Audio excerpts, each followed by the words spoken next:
Well, we are travelling north of the border now, and we're going to be taking a look at the Scottish property market and private rented sector now. And I'm delighted to be joined by Dan Cookson, Head of Research at lettingweb.com. So welcome to Property Tribes, Dan. Thank you, Vanessa, and Happy New Year. Thank you. Thanks, and to you. First of all, before we get going talking about Scotland and the scene you've got happening up there in property, tell us a little bit about Letting Web. Letting Web is in essence a portal, and we advertise agent only at the moment properties to let. It's a pure lettings play. We don't touch the sales market, and we've got the biggest sort of compilation of advertised rentals in Scotland. Fantastic. And with the data you get from the back end of the site, it enables you to produce a lot of interesting reports, and that's what we're going to move on to now, because in recent days we've heard that there is a kind of revival in the Scottish property market, particularly in the big cities, Edinburgh, Glasgow and Aberdeen. You've actually got a report from late last year. Could you tell us a little bit about kind of some of the data that's coming through? Happy to do that. Yeah, we're tracking a very large volume of advertised rentals, and that huge stock. We can really go into very much detail about what's going on. Very granular. Absolutely, that's the key. It's being able to drill into those areas that are changing. If you just get an average for Scotland, it really doesn't tell you much. No. You can see so much, the differences between the cities. Aberdeen's market is so different to Edinburgh's, which is so different to Glasgow's. So you do need to be able to drill in. Our report is quarterly. The autumn report was recently published. That covers the autumn months up to the end of November. So it's done in quarters. We prefer that because you get more data and you can go more localised with your analysis. We have seen some increases in rents over the sort of tail end of the summer and the autumn. What's interesting, though, and this is the Scottish have actually produced, the Scottish government have produced their own statistics, which are actually very welcome, and they're showing similar trends, but actually over 4 years, and it's the longer time series that are important here.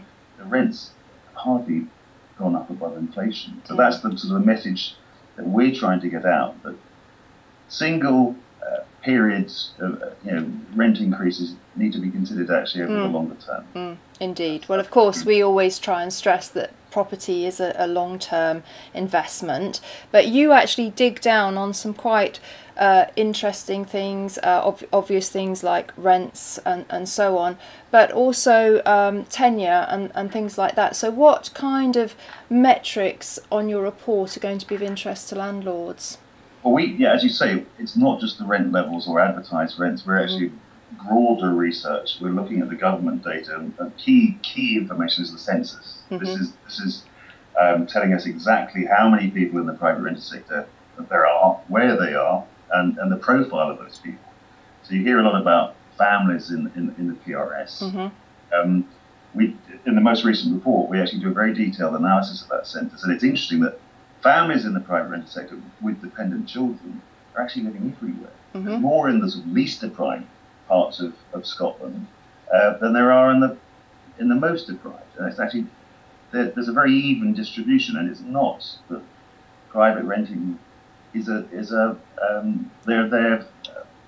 they choose to be there in many respects. And it's very interesting when you actually go very local with that analysis. You can actually see the patterns. You can see how the centres of cities are very popular with the private rental market. Yep, young professionals. But it is spreading out. So it's a much more complex, nuanced sort of picture than the PRS bashers would like.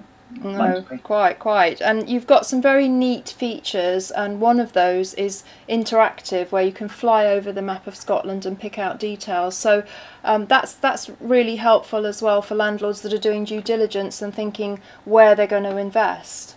Well, absolutely.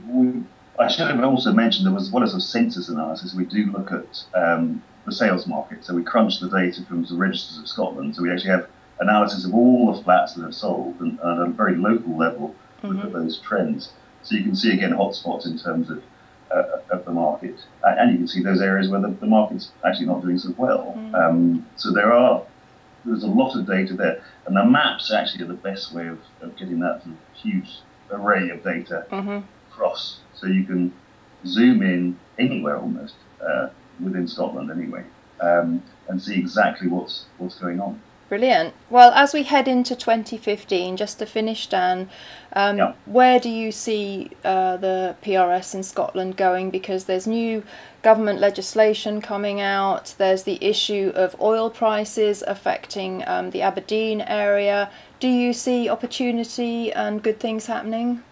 There's always opportunities. I mean, I think there's demand is absolutely there for a quality product, and that's, I think, what I would say is that the industry has come together over the last year or so, because there's been a lot of scrutiny of the industry, especially from government, that actually has resulted in I think a better response, a more mature response, and we are beginning to get better evidence about the sector and able to respond to some of those criticisms, and that's the key thing. Governments want evidence.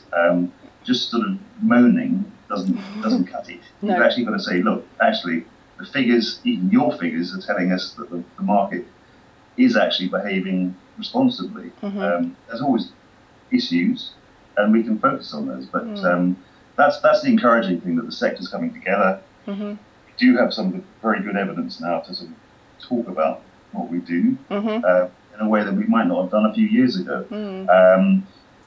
But yeah, the politicians, given a general election year, are really focusing on the PRS. Some would want to paint tenants as victims, and I think we know within the sector that the responsible landlords and agents, are doing a good job, and that's really the message I want to get across. That we can expand. There's other opportunities for build to rent as well. There's lots of institutional money that's very interested in the sector. You just got to get our act together in terms of information and presenting that to the powers that be, and stand up and defend. Absolutely. Well, I'm with you on that one, and it's good to say that your winter report had the biggest ever response to your survey. So we know that there's we did a huge tenant survey. I mean, obviously that went out. That was done in November, December. And we've got 8,000 responses from private tenants, and we touched on that in the report. So I mean, that was huge, bigger than any shelter survey, Scotland only. But the response was great. There are issues, response times to repairs might not be as good as it might, but in terms of rents, affordability, satisfaction levels, there's some very positive stories there, and that's another message that we've got to get across. Absolutely. Well, we will join with you in getting across that message, Dan. It's really great to have your input into Property Tribes, and if you're interested in reading the Letting Web report, then you'll find a link under this video, and we invite you to go and dig down into the Scottish private rented sector with the help of Letting Web. So thanks very much, Dan, and perhaps we can catch up kind of quarterly and carry on this process of looking at how things are developing north of the border. Good, be happy to, and I'll feed in any feedback through Property Tribes. I'll endeavour to get involved. Fantastic. Thanks very much for joining us here at Property Tribes TV. Thank you.